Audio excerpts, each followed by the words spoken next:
Alright, everybody, welcome back to another episode of Bear's Guide 205. Today, we talk about maps. Now, I know yesterday we learned about projections, and you're like, but Mr. Bear, a projection is a map. Now, today, we're going to focus on maps. Now, we know that when we look at a map, we're looking at some type of projection, but maps do something different for us, so let's dive into it.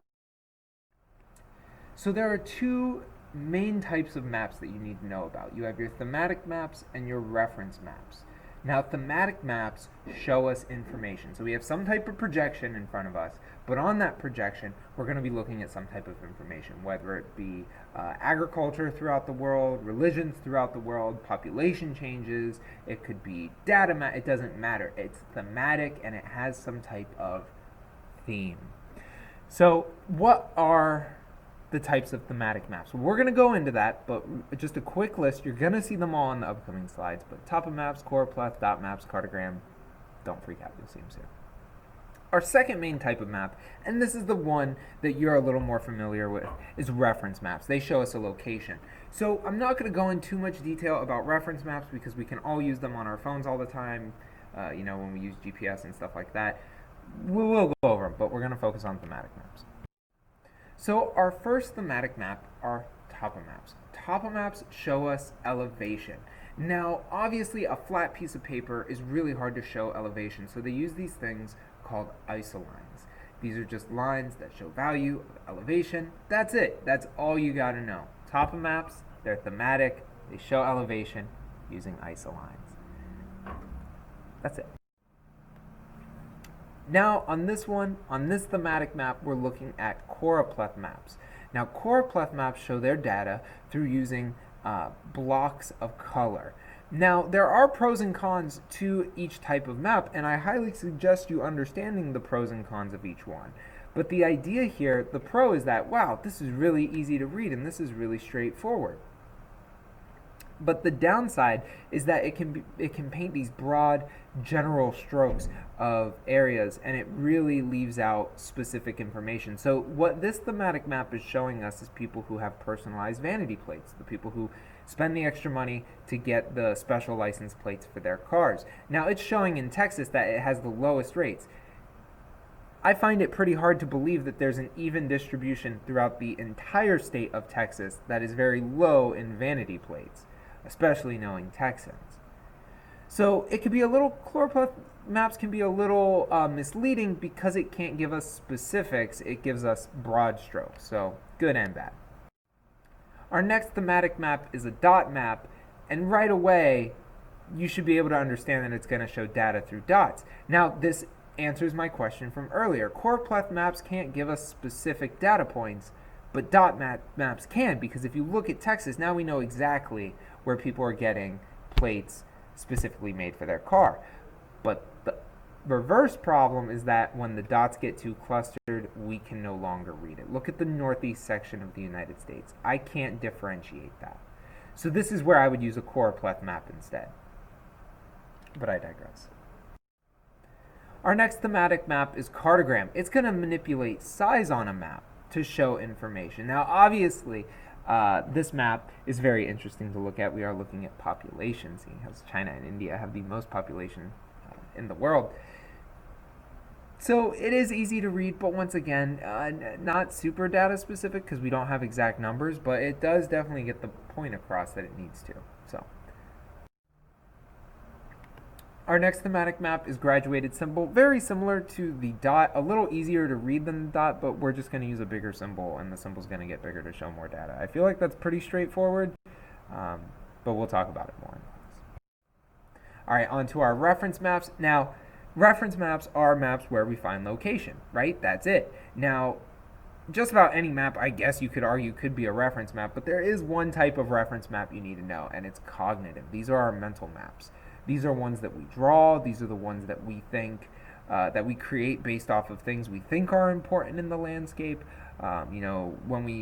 Before the time of cell phones and GPS, when you told friends how to get to your house, you went, yeah, you're going to go down this road, and then you're going to make a left at the 7-Eleven, and then you make a right at the third gate. And, those aren't street names. Those aren't addresses. These are mental maps we make with markers that are important. So the only reference map you need to know is cognitive map. Okay, on to the part of the lesson that gets actually kind of hard. We're going to talk about scale. When we look at a map, we know we can zoom in and zoom out of maps. And what we're affecting by doing that is this thing called scale. Every type of map has a scale. Scale is a relationship between the distance on the map and distance in real life. So you can't draw 100 miles on a map and say that's 100 miles. You use like, okay, 1 inch is 100 miles, or 2 inches is a mile. Whatever you want to use, it doesn't matter. But we have to be able to understand how scale works, not what scale is, but how we can manipulate it in the view of geographers.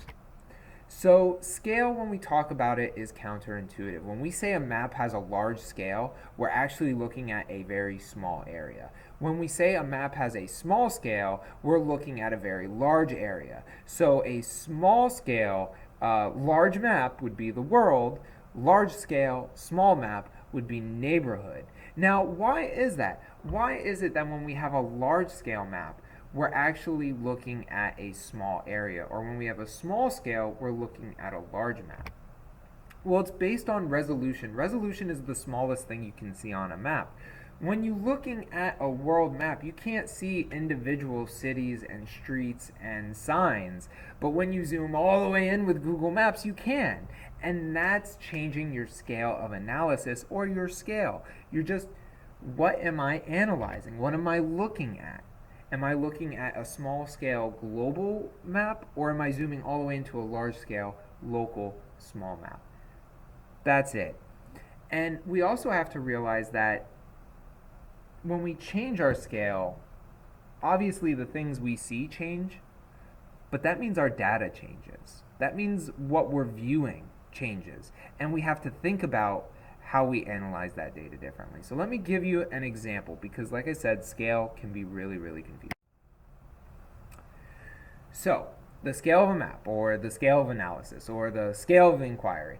When we look at the United States, right, here we have a small scale of the United States and we have a large scale of Florida. If you look at the map of the United States, and I pulled up this agriculture map, you would see that Florida is oranges. That's it. That's the only thing coming out of Florida is oranges. And that's due to our scale. We have such a small scale that we can't get specific details. But if we zoom in onto Florida, if you're looking at the bottom picture now, the large scale, you'll see that oranges only make up a small part of our agricultural economy. We have mostly cattle, but then fishing, harvesting of other fruits and vegetables. So by changing that scale just a little bit, we got so much more information, and it changes how we would respond to any type of question about maps, about data, about what's going on there. Right? So it's important that we understand, what maps we're looking at, what projections we're looking at, but also what scale we're looking at, so we can find the correct answers that we need for whatever question we get. So imagine, and I know I'm berating this point, but if you look at the GIF, when we're zoomed all the way out, we can't see specific details. That's our small scale. But as we keep hitting that plus button on Google Maps, and we zoom in and we bring that resolution closer and closer, we get to see more, and we increase that scale and we see that detail. So what do you need to know? Essentially this. In AP Human Geography, you're going to get asked questions about data about anywhere in the world. And we have to be able to reference and read different types of maps to answer these questions, whether it be from College Board on the AP exam, in an FRQ or multiple choice question, or a random question I throw at you. So understand that there are two main types of maps: thematic for data and reference for location. Know your different types of thematic maps and know your one reference map. Understand how scale works, and I really can't reiterate that enough. I really want you to wrap your mind around this. That throughout the course, we're going to manipulate different levels of scale to get different types of data so we can answer questions at least as best as we can. I know this was super confusing. We're going to talk about this again. I promise. It's okay if you're confused on scale. It confuses people for a whole year. As always, if you have any questions, make sure to leave a comment. Smash that like button and make sure you hit subscribe so you're up to date on all videos coming out so you're not confused in the course. As always, this was Bear's Guide to a 5, and I look forward to seeing you next time.